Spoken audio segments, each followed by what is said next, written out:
아들을 약속받습니다. 내가 이맘때 다시 올 때 사라에게 아들이 있을 거다.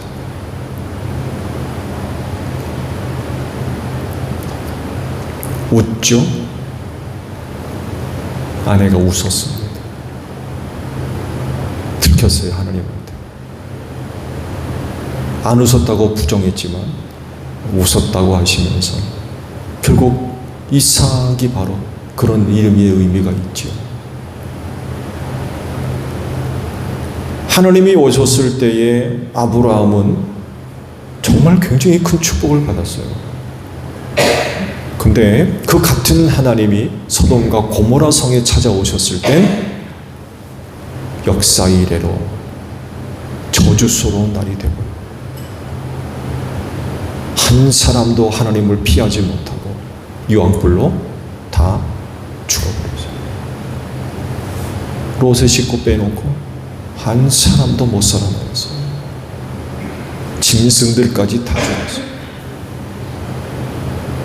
같은 하나님이 찾아오셨을 때 누구는 그런 복을 받았는데 어떤 사람들은 뭐 완전히 멸망당하는 그런 일을 당해버렸어요.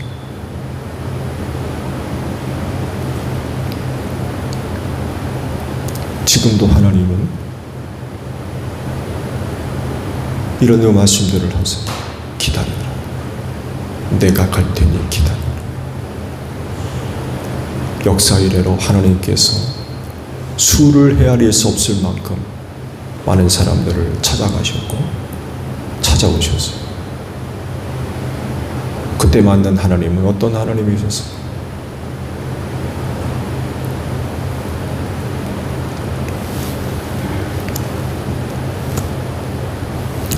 하나님이 오신다고 하면 그 날이 은혜의 날이 되겠습니까?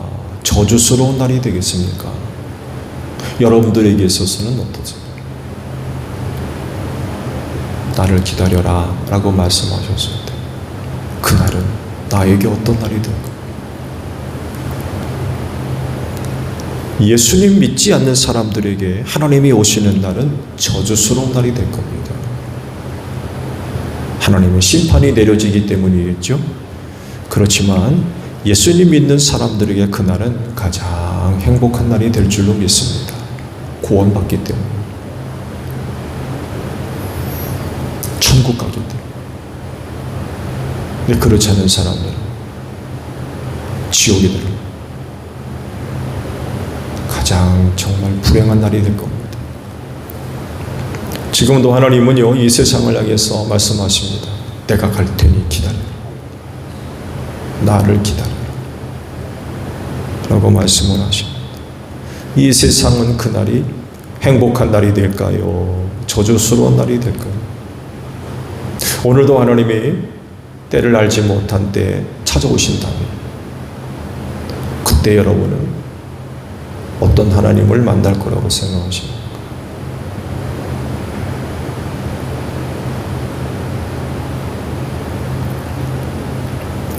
하나님이 오시는 날이 기쁜 날이 되기를 바란다고 하면 예수님 잘 믿으시기를 바랍니다. 오늘도 하나님 앞에서 기쁨을 고백하는 계시록의 말씀이 그러죠. 아멘. 주 예수여 어서 오시옵소서. 이 고백이 오늘 여러분들이 고백이 되기를 바랍니다. 갈 테니 기다려라. 아니 하나님 다음에 오시죠. 그런 게 아니라 아멘. 어서 오시옵소서. 오시는 걸 환영하는 거죠. 이런 고백은 믿음을 갖고 있는 사람들만의 고백이 될 겁니다. 오늘도 하나님이 찾아오실 때 기쁜 날이 되시기를 바랍니다. 주기도문합니다. 하늘에 계신 우리 아버지, 아버지의 이름을 거룩하게 하시며 아버지의 나라가 오게 하시며 아버지의 뜻이 하늘에서와 같이 땅에서도 이루어지게 하소서. 오늘 우리에게 일용할 양식을 주시고 우리가 우리에게 잘못한 사람을 용서하여 준 것 같이 우리 죄를 용서하여 주시고 우리를 시험에 빠지지 않게 하시고 악에서 구하소서. 나라와 권능과 영광이 영원히 아버지의 것입니다. 아멘. 기도하겠습니다.